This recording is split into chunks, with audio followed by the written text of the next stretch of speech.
Yo, yo, yo, what is rolling? You are tuning in for a new haul video here on the Car Boot Collectors YouTube channel, and today I'm coming at you with a very special haul of goods, a very special array of objets. Courtesy of the first car boot I went to at the weekend. I went to a couple and I found some really nice stuff at both. Too much to squeeze into one video. There's a lot of things I'll end up rambling about, so I'm going to split it into two parts. So this is everything from car boot numero 1, and I got some really bloody cool stuff. I didn't buy a whole lot. There's not loads here to show, but there's stacks of things that I'm not going to dwell on too long, but there is well worth showing most of it. So yeah, this is booty number 1.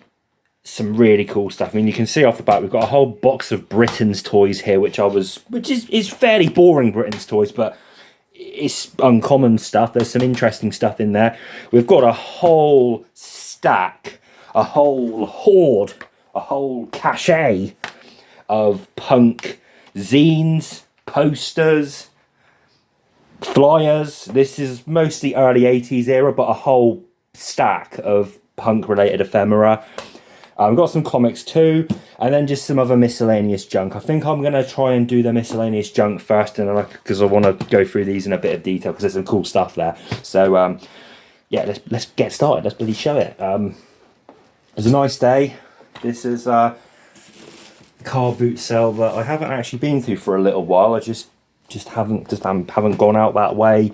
A little bit of a drive for me, so it's not one I tend to visit too often. But I was very glad I went on this occasion, because I found some very nice stuff. Let's show you the Britain stuff first. This was actually the first thing I found on the day. Two very different genres of toys in here, but they did actually come from the same person.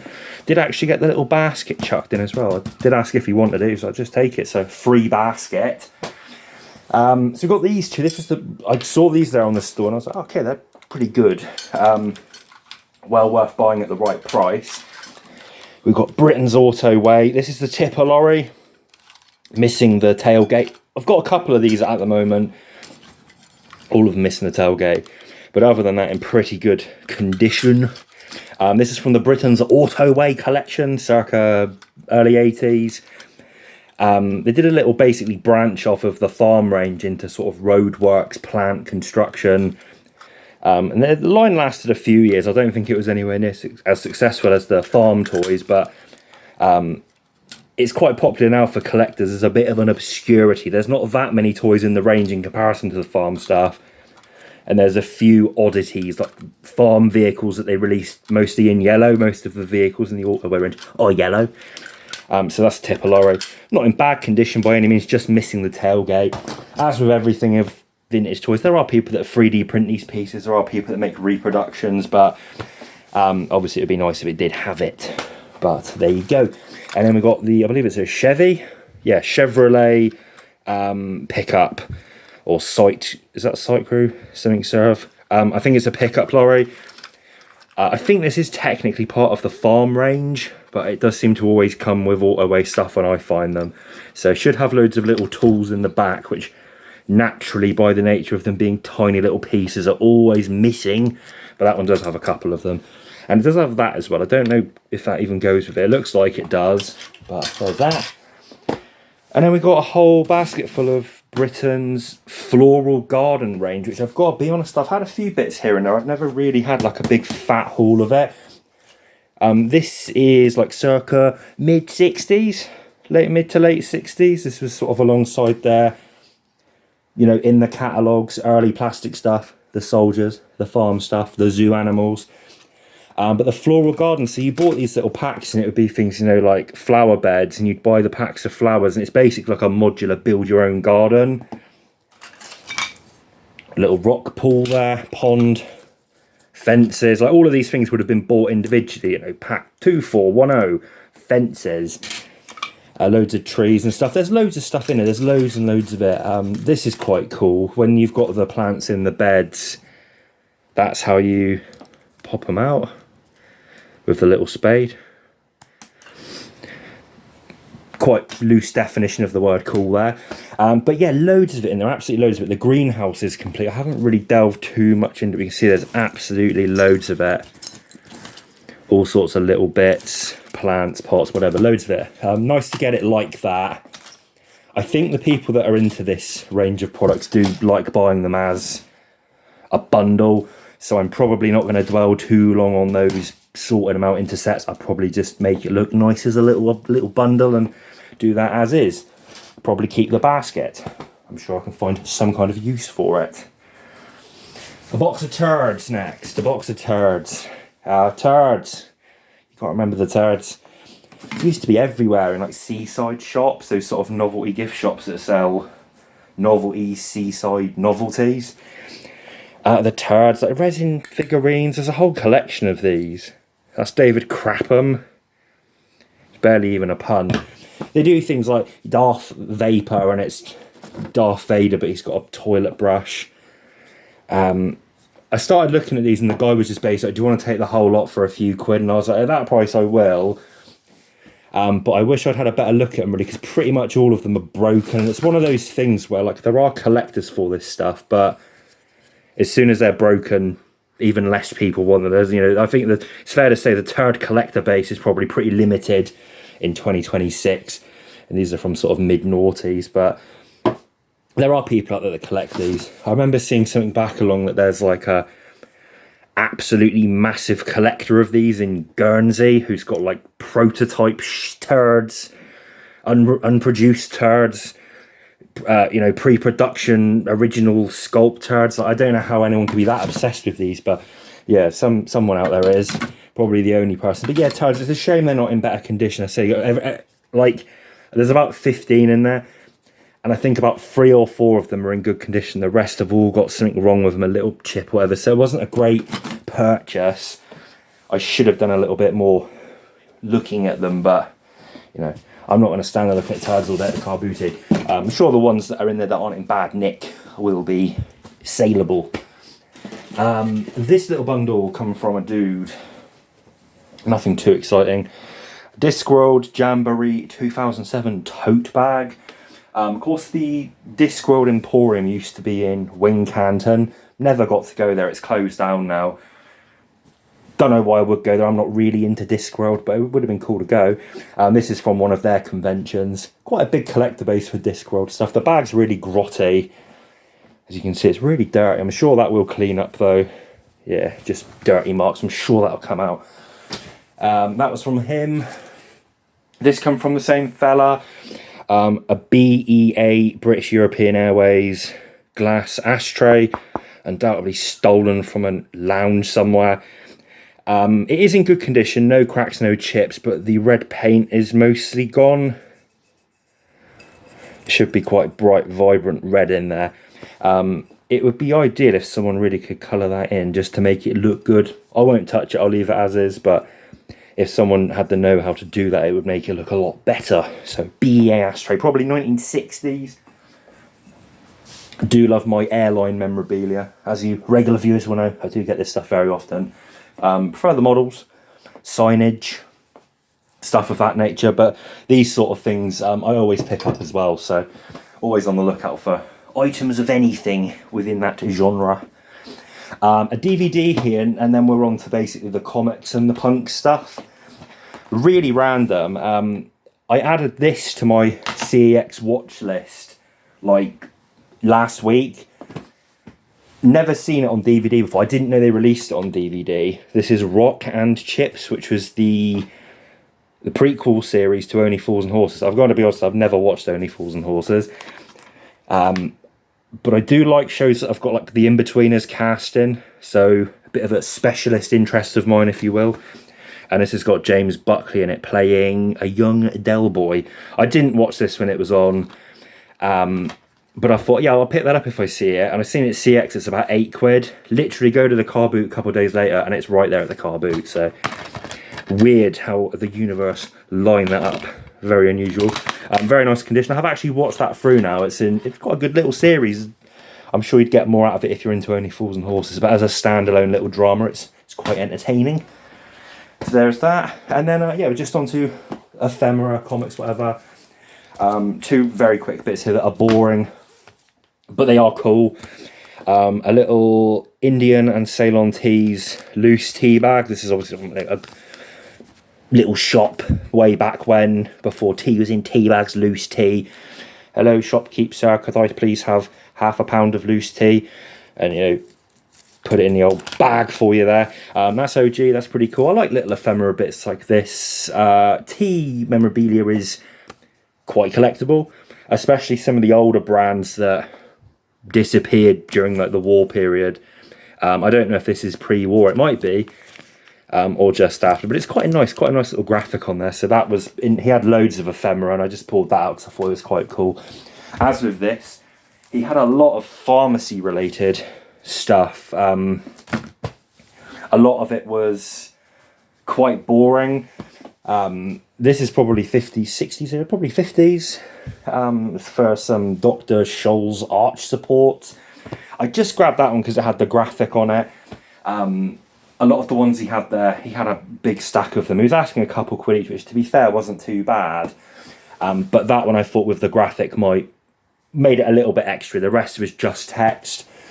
Tend to find these sort of things end up with like prop houses for TV, and it's interesting that it has actually got on the back, it has been removed from a prop house at some point. But yeah, I imagine it'll go back to a prop house. I do tend to sell a lot of things to prop stores, theatres, etc. That's something that'll probably end up back there, unless, you know, Dan Snyder is on eBay looking for foot signs. I doubt anyone else will really want that. There are collectors of pharmaceutical stuff, so that's moderately interesting. Comics, punk stuff, let's get in. Guy had loads of boxes of comics. This was a house clearance guy. Boxes and boxes and boxes. And I started having a look through, and I didn't really see much that was up my avenue. It was all mostly 90s era junk comics, and a lot of 2000 AD, and a lot of British comics, so sort of Beano's dandies. Not really old enough to be super collectible, and I'll pick up the odd Beano dandy if it's from the mid-noughties era, the sort of era where, you know, me and my brother used to get them. There's not much value to them reading them as an adult, I would say, but nostalgia, I pick one up here and there. But I digress. Went back around, my friend Callum was looking through, and he was starting to go, oh, there's some cool stuff in here, there's some Battle of the Planets, there's some Sonic comics. So I thought, I'll help him out, I'll dig through. And I started digging through, and I found a few bits that I was really intrigued by, and then I got to one box, and it was just full of like horror related stuff and punk stuff, and I was just like, I'll just take the whole box. So it makes it nice and easy. So we got the whole box. So right, let's do them quick. Richie Rich, Harvey comic. I think this is like it might be late 80s, early 90s, late 80s, 87. I don't mind a little Richie Rich comic here and there. Moderately entertaining for a little read in the garden, accompanied with a beverage. We've got a Gold Key Twilight Zone. This is really nice. I did used to have a little collection of these. I don't think I've got them anymore. As my good friend K-Dub said, the comics covers on these are really good. The content is usually a little bit underwhelming.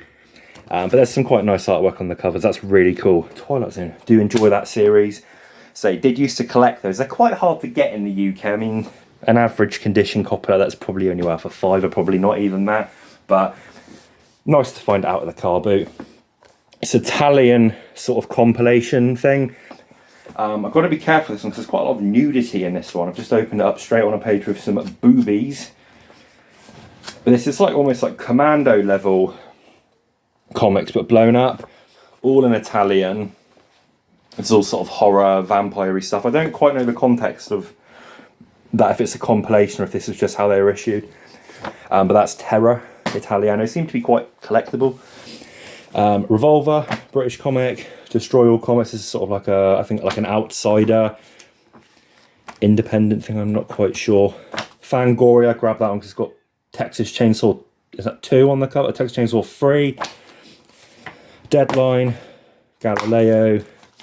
This is a poster from Battle comic. That might be a rarity. Some of the free gifts for that sort of stuff can be. Sci-fi. Yeah, it's just sort of like some of this I did pick up intentionally. Some of this was just in the box. Comic World with Pinhead on the cover. Halls of Horror. Cracked for Monsters Only. That looks like quite a cool one. I don't know if this is like a movie thing or a comic. Looks like a bit of both. a little bit of both. That looks quite smart. And then a creepy comic. So that's all the comics I picked up. Sorry, there's no apologies for going through them a little bit quick, but I want to get to the punk stuff. I don't want this video to be super long.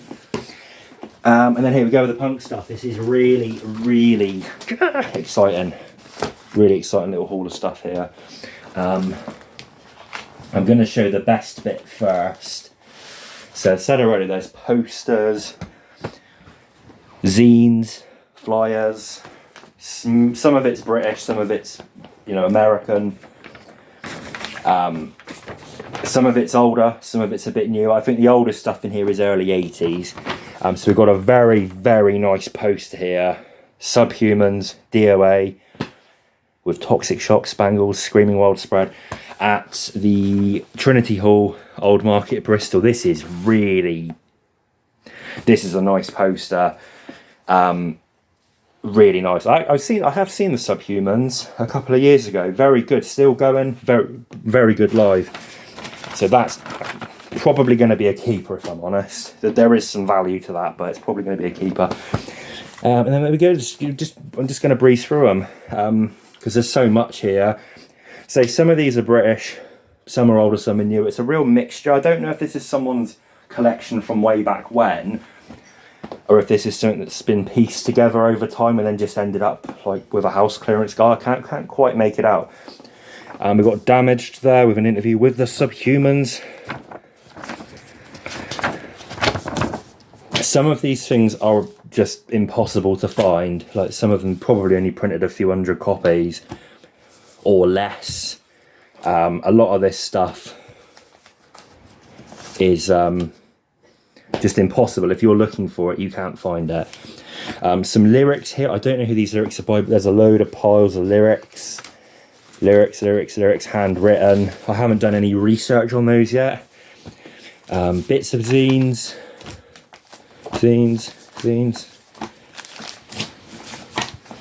See, loads here. I'm just going to go through them fairly quickly because I don't have much to say about them other than what you can see. Maybe we'll go through one of them in a little bit more detail just to get a vibe. I've never actually owned any of these before, so to find like a whole pile of them in one go is really nice. And then we get into some of the posters, I think, here. Posters, flyers, most of these are local. Some of them more like a Bristol way. But here we go. I don't know if you'd refer to these as flyers or posters because they're more like A4 size, but they are sort of technically posters. These would have been, I guess, pasted up around, blue tacked in music shops, etc. So we've got the Instigators. That's Southampton, David's Hall, London Road, Jellyfish Kiss.